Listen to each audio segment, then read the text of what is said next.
नमस्कार दोस्तों, आप सभी का हमारे यूट्यूब चैनल में हार्दिक स्वागत है। आज के इस वीडियो में हम बात करने वाले हैं राजस्थान कॉमन एलिजिबिलिटी टेस्ट 2026 की, यानी कि जो सीईटी एग्ज़ाम है 2026 वाला, उसमें आप लोगों को बहुत सारे चेंज देखने को मिलेंगे और छोटे स्तर पर चेंज नहीं होंगे, बड़े स्तर पर चेंज होंगे। यानी कि अब आपको अपनी तैयारी में और ज़्यादा जी जान लगानी होगी और ज़्यादा मेहनत करनी होगी।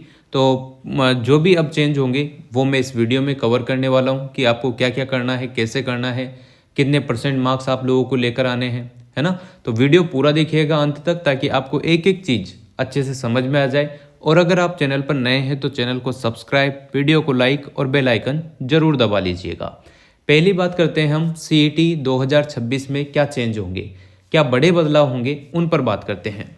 जैसा कि ये न्यूज़पेपर की कटिंग है, तो आप ये मान सकते हैं कि न्यूज़पेपर में कोई चीज़ आ रही है तो लगभग लगभग वो 99% तो सच ही है ना। या उनको जो है आगे से कुछ ना कुछ चीज़ ऐसी प्रोवाइड हुई है कि वो अपने न्यूज़ में छाप पा रहे हैं, ठीक है। तो सीईटी जो पिछली बार का हुआ था उसमें मैं अगर मोटे तौर पर बात करूं तो ज़्यादातर स्टूडेंट जो है उसमें पास हो गए थे। जैसे कि मान लीजिएगा कि 10 लाख बच्चों ने फॉर्म भरा, 10 लाख में से 8 लाख 9 लाख बच्चे तो उसमें पास हो गए, तो कंपटीशन तो वो का वही रह गया, ठीक है ना। तो यहाँ पर गवर्नमेंट ने विचार करके कुछ भी जो भी फैसला लिया होगा सही होगा, ठीक है। हम यही मान सकते हैं कि जब अनुभवी टीम बनी हुई है, कुछ ना कुछ सोच के ही ये डिसीजन लिया गया होगा। हालांकि सीईटी एग्ज़ाम 2 चरणों में हो रहा है, मतलब 2 चरणों मतलब कि पहले तो आपके प्री होगा, फिर मेंस होगा। तो एक तरह से ये मान सकते हैं आप, ये आरएस लेवल का एग्ज़ाम हो चुका है, क्योंकि सिलेबस तो पूरा आपका आरएस का है ही सही। तो या तो आप आरएस की तैयारी कर लें या सीईटी की तैयारी कर लें, सेम ही रहेगा। अब आप यहाँ पर एक बात ध्यान रखिएगा, सीईटी को जो प्री और मेंस करने का जो फॉर्मूला है, क्या ये कितना सही है, कितना नहीं है, और ऐसा क्यों किया जा रहा है। जब 10 लाख बच्चों ने फॉर्म भरा, मान लीजिए 10 लाख बच्चों ने फॉर्म भरा, 9 लाख या 8 लाख बच्चे उसमें पास हो गए हैं, तो कंपटीशन जो उसके थ्रू जो भी वैकेंसी आने वाली है, जैसे पटवारी है, वीडियो है ना, और भी एग्ज़ाम हो सकते हैं, तो उनमें कंपटीशन वो का वही बच्चे देखने को मिले, ज़्यादा कोई चेंज नहीं हुआ, है ना। तो इस वजह से हो सकता है गवर्नमेंट ने नई जो है रणनीति अपनाई हो और प्री मेन वाला जो फॉर्मूला अपनाया है, इसमें फ़ायदा भी होगा तो नुकसान भी होगा। नुकसान कैसे होगा, जैसे आरपीएससी का पैटर्न होता है जिसमें 40% बच्चे नहीं लेकर आ पा रहे हैं, वैसे ही यहाँ पर अब देखने को मिल सकता है। प्री और मेंस में बहुत सारे बच्चे ऐसे हैं जो बाहर हो जाएंगे। यानी कि अगर 10 लाख बच्चे फॉर्म भरते हैं, प्री एग्ज़ाम में बैठते हैं 10 लाख बच्चे, तो उसमें से ये मान के चलिएगा मेंस एग्ज़ाम 5 लाख बच्चे ही दे पाएंगे। 5 लाख तो ऑटोमेटिक ही बाहर हो जाएंगे, क्योंकि यहाँ पर ये जो है परसेंटेज का क्राइटेरिया भी इन्होंने बढ़ाने का प्लान कर लिया है। और लगभग ये मान के चलो कि 2026 वाले जो एग्ज़ाम होंगे उनमें सब चीज़ें देखने को आपको मिलेगी। तो जैसे ये परसेंटेज का फॉर्मूला अपनाया जा रहा है, ज़्यादा परसेंट बढ़ा के जो है एलिजिबिलिटी यहाँ पर दी जा रही है आप लोगों को सीईटी एग्ज़ाम में, तो उससे जो 10 लाख बच्चों ने फॉर्म भरा, 10 लाख में से 5 लाख बच्चे ही जो है मेंस एग्ज़ाम में बैठेंगे। मेंस एग्ज़ाम में बैठने के बाद भी एक और एग्ज़ाम होगा, जैसे पटवारी का हुआ, वीडियो का हुआ, तो उसमें और बच्चे छट जाएंगे। यानी कि कंपटीशन आने वाले टाइम में जो दोनों एग्ज़ाम क्वालिफाई कर जाएंगे उनके लिए कंपटीशन कम रहेगा। यानी कि जो तीसरा चरण आपका मेन एग्जाम का रहेगा उसमें बहुत कम कंपटीशन आप लोगों को देखने को मिल सकता है। हम ये संभावना लगा रहे हैं, क्योंकि बच्चे आजकल काफ़ी ज़्यादा स्ट्रॉन्ग लेवल पर मेहनत कर रहे हैं, स्मार्ट तो कर ही रहे हैं, साथ में अब एनसीईआरटी की, आरबीएससी की बुकें भी बच्चे काफ़ी अच्छे से रट रहे हैं, पढ़ रहे हैं, समझ रहे हैं, सारी चीज़ें हो रही है। ये मत सोच के चलना कि आप सारी चीज़ें समझ लेंगे तो ही आपका काम चलेगा, नहीं। आपको यहाँ पर रटना भी पड़ेगा, समझना भी पड़ेगा, लिखना भी पड़ेगा, और बार बार क्वेश्चन प्रैक्टिस भी करनी पड़ेगी, क्योंकि क्वेश्चन रिपीट तो होंगे, इसमें कोई दो राय नहीं है कि क्वेश्चन रिपीट नहीं होंगे। क्वेश्चन रिपीट 101% होंगे। और अगर आपका दिमाग एग्जाम में स्थिर रहकर काम करेगा तो ऐसा भी नहीं है कि आप इतने टाइम से पढ़ रहे हैं और आपका सीईटी क्लियर ना हो, है ना। तो ये बात आप लोग ध्यान रखना। अगर आप अपने दिमाग में ये फोबिया बिठा ही लेंगे कि सीईटी एग्ज़ाम भी काफ़ी टफ हो गया है, अब कैसे होगा, है ना, तो ऐसा कुछ नहीं है। सीईटी एग्ज़ाम भी अपने हिसाब से आप लोग पढ़ते रहें, मतलब अच्छी मेहनत करते रहें। ऐसा नहीं है कि आप दिन भर में आधा घंटा पढ़ रहे हैं तो उससे काम नहीं चलेगा। सीईटी एग्ज़ाम मतलब कि आप जो भी आगे का पटवारी का, वीडियो का, या जो भी एग्ज़ाम आप देंगे तो उसकी तैयारी इसी के थ्रू हो रही है आपकी, है ना। अगर आप प्री मेंस अच्छे से क्वालिफाई करते हैं अच्छे मार्क्स से, तो फिर आपका जो है पटवारी है, वीडियो है, या जो भी एग्ज़ाम जो सीईटी के थ्रू होते हैं उनमें आपका अच्छा स्कोर बनेगा और वहाँ पर जाते जाते कंपटीशन बहुत छन जाएगा। जैसे आपको मैं एक उदाहरण देके समझाता हूँ, बात को ध्यान से समझिएगा, क्योंकि ऐसा कोई नहीं समझाएगा आपको। हाँ, बहुत सारे अच्छे अच्छे टीचर हैं, पर एक लॉजिक के तरीके से आप समझो। जैसे कि अभी आपके पास एक छलनी है, छलनी ऐसी है जिसमें बड़े बड़े पत्थर निकल सकते हैं। फिर उन बड़े बड़े पत्थरों में से भी ऐसी छलनी है जिसमें से आपको छोटे छोटे पत्थर निकल रहे, और फिर उसके बाद भी ऐसी छलनी आएगी जिसमें से मात्र रेत ही छन सकती है। समझ रहे हो बात को? तो इस तरीके से आप लोग जो बड़े बड़े पत्थर हैं उनको यहाँ पर मानिएगा प्री एग्ज़ाम, उसके बाद जो दूसरी लेयर है उसको मानिएगा मेन एग्ज़ाम, और जो रेत छन के आ रही है उसको मानिएगा वो बच्चे जो बिल्कुल साफ स्वच्छ हैं, मतलब कि जिनका क्वालिफाइंग अच्छा है, प्रैक्टिस जिनकी अच्छी थी, जिन्होंने अच्छे से पढ़ा है, उनका किस्मत भी अच्छा हो, टाइम भी अच्छा हो, सब चीज़ें मैटर करती है एग्ज़ाम में, है ना। ये बात आप लोग ध्यान रखना, क्योंकि होता ऐसा है कि प्रकृति को कोई और चीज़ मंजूर होती है। बहुत सारे स्टूडेंट ऐसे हैं जो अच्छी खासी जॉब पर थे, पर प्रकृति को कुछ और चीज़ें मंजूर थी, है ना। तो ये सब चीज़ें चलती है, इन सब चीज़ों को अवॉइड मार के आपसे जितना अच्छा हो सकता है उतना करने की कोशिश आप करेंगे। फ्री माइंड से आप एग्ज़ाम देंगे तो सीईटी ईजी वे में आपका हो जाएगा, इतना फोबिया बनाने की आवश्यकता नहीं है। ये डिसीजन गवर्नमेंट का सही भी है और एक तरीके से ज़्यादा बर्डन भी है, क्योंकि सीईटी का जो प्री एग्ज़ाम है वही गवर्नमेंट से बहुत टाइम में होता है, तो मेन एग्ज़ाम फिर बहुत टाइम में लेगी। तो इससे मतलब एक या तो पूरा शेड्यूल बनाना चाहिए, डेट वाइज शेड्यूल हो कि प्री इतने टाइम में है, मेंस इतने टाइम में है, तो सही रहेगा। अब प्री एग्ज़ाम लेके गवर्नमेंट अगर रिजल्ट ही बहुत टाइम बाद निकालेगी और फिर मेंस एग्ज़ाम देगी तो बहुत टफ हो जाएगा, और एक एग्ज़ाम क्वालिफाई करने के लिए आपको 2 से 3 साल भी लग सकते हैं। तो एक डिसीजन सही भी है, एक डिसीजन गलत भी है। तो यहाँ पर जो जैसा है उसको मैं आपको पढ़ के भी सुना देता हूँ ताकि आपको और ज़्यादा संतुष्टि मिल सके। देखो, सीईटी भी 2 चरणों में होगी, जैसे आरएस का एग्ज़ाम होता है वैसा ही होता है। यहाँ पर मेंस एग्ज़ाम आपका ऑब्जेक्टिव होगा और प्री भी आपका ऑब्जेक्टिव होगा, है ना। रीट की तरह का फॉर्मूला है, यहाँ पर ज़्यादा कोई वो चेंज नहीं है ना। और इसके अलावा मैं आपको ये भी क्लियर कर दूँ, जो एग्ज़ाम होगा वो ऑफलाइन ही होगा अभी हाल के हिसाब से। तो देखो, सीईटी भी 2 चरणों में होगी, प्री और मेन एग्ज़ाम संभव है मतलब लगभग हो चुका। न्यूनतम जो प्राप्तांक आपके आने हैं, उत्तीर्णांक जो आपके आने हैं 60% हो सकते हैं। 60% ऐसे होंगे जो जनरल ओबीसी वाले स्टूडेंट हैं उनके होंगे 60%। बाकी जिन कैटेगरी को छूट मिलती है 5% ही, उनको 55% क्राइटेरिया रहने वाला है। जैसे एससी एसटी वाले जो स्टूडेंट हैं, जो या ऐसे स्टूडेंट जो कि विकलांग है, विधवा महिलाएं हैं, बहुत सारे ऐसे स्टूडेंट भी होंगे, तो उनको यहाँ पर 5% का जो है छूट मिल सकता है। बाकी जो जनरल वाले स्टूडेंट हैं, ओबीसी वाले हैं, उनको 60% लेकर आना है, बाकी एससी एसटी वालों को 55%। और हो सकता है कि सभी के लिए 60% कर दे, तो ये भी हो सकता है ना। यहाँ पर कुछ क्लियरिफिकेशन नहीं है, पर जहाँ तक संभावना बनती है, जैसे पिछली बार 40-35% था या 50%, 45% इस टाइप से रखा गया था, मतलब वो जो 40 वाला 35 वाला था।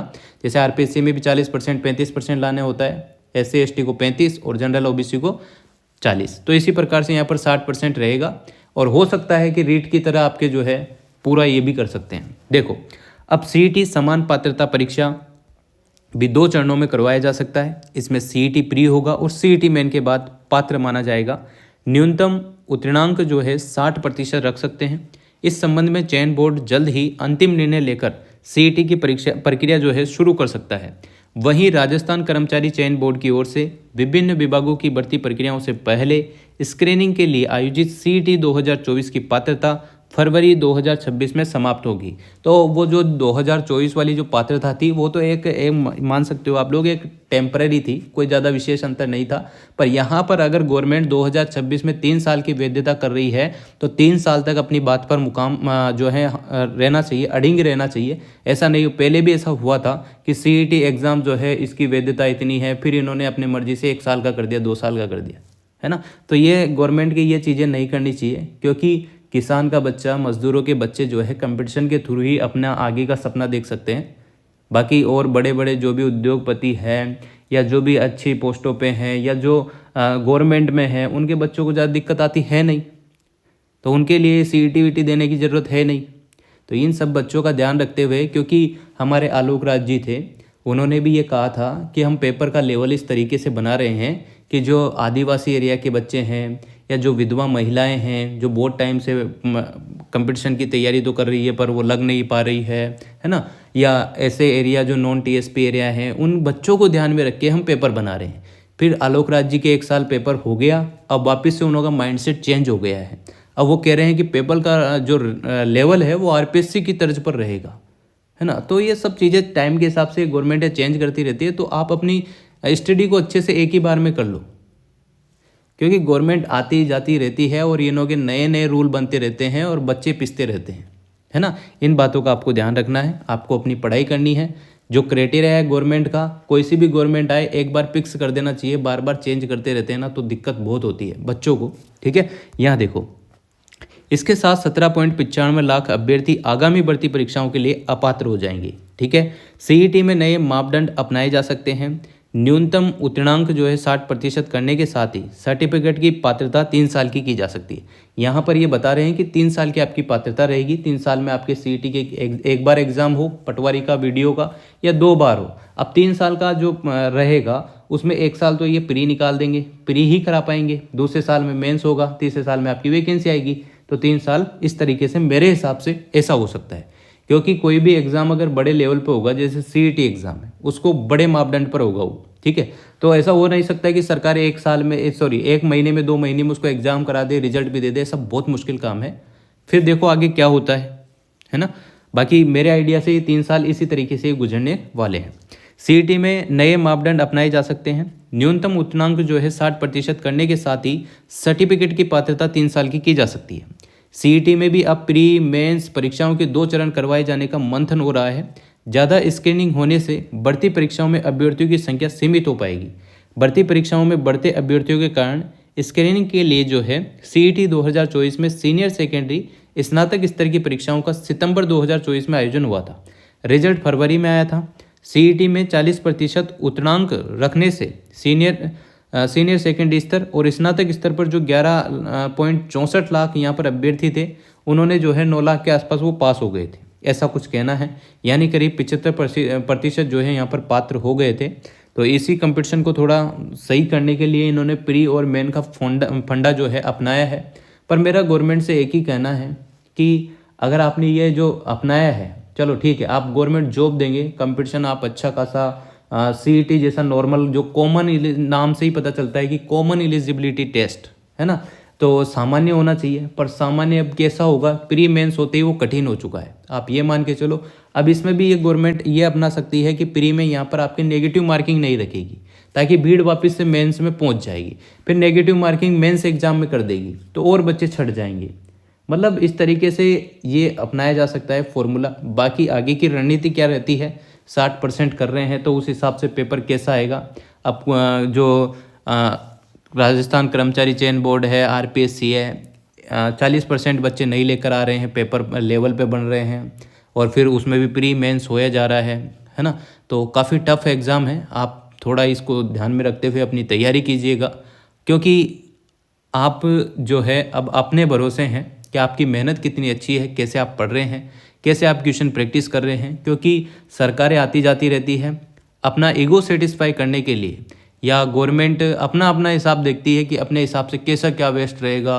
अब उसमें कितना बच्चे को फ़ायदा है, कितना नुकसान है, वो तो बच्चा ही जान सकता है ना।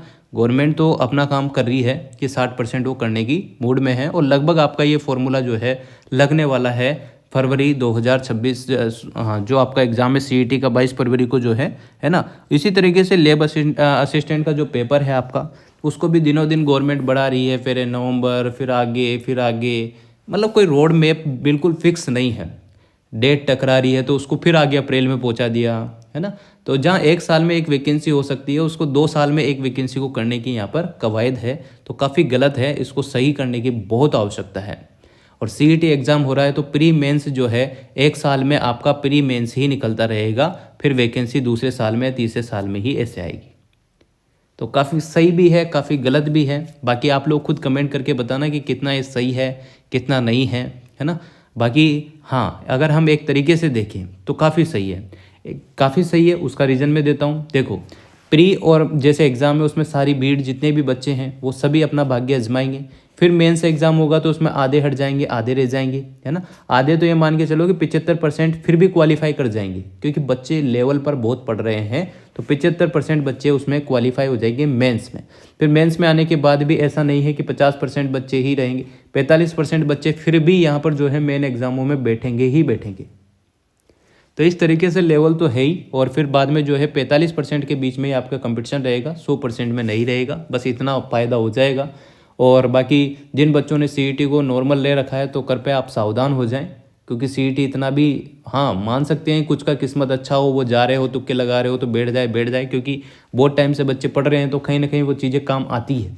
और सिलेबस इतना है कि आप एक आरएस की तैयारी कर सकते हो, इससे लाखों गुना बेटर है ना। तो ये सब चीज़ें हैं। और 60% का जो क्राइटेरिया है, अगर ये होता है तो थोड़ा और ज़्यादा टफ आपके लिए होगा। जब प्री और मेंस का एग्ज़ाम ही हो रहा है तो 40% 35% क्राइटेरिया ही काफ़ी अच्छा है मेरे अनुभव से या मेरे हिसाब से।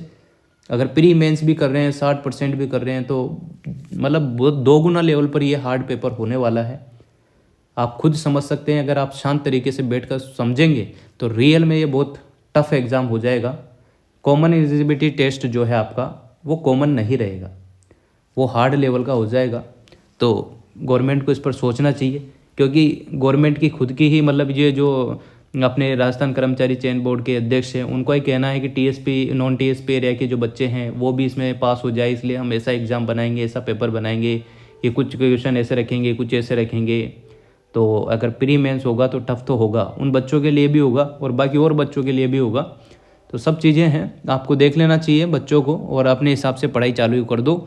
फॉर्म वॉर्म इसके जल्द निकलेंगे, हाँ उम्मीद तो ये लगाई जा रही है कि जल्द निकलेंगे, बाकी गवर्नमेंट डिले करती है तो करती रहे, है ना। तो ये सब चीज़ें हैं, पढ़ लीजिएगा आप लोग अपने हिसाब से। सीईटी एग्ज़ाम का भर के उसमें सिलेबस है, उसी हिसाब से आपको पढ़ना है। तो यही कुछ कहना चाहूँगा, बाकी आप अपने हिसाब से हैंडल कीजिएगा। Thank you so much. Video अगर आपको अच्छा लगा हो तो like comment share and subscribe.